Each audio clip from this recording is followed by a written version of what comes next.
Social মিডিয়াতে একটা জিনিস আমি সবচেয়ে বেশি দেখেছি সেটা হলো যে সবাই সবার ফিলসফি স্টাবলিশ করে, সবাই সবার চিন্তাধারা স্টাবলিশ করে।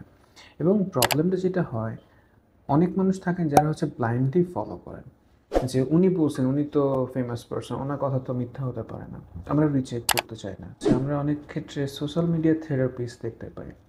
কাউন্সেলিং খুবই, আমার অবজারভেশনে অবশ্যই খুবই কমপ্লেক্স একটা বিষয়। এখানে সায়েন্স অ্যান্ড আর্টসের কম্বিনেশন আছে।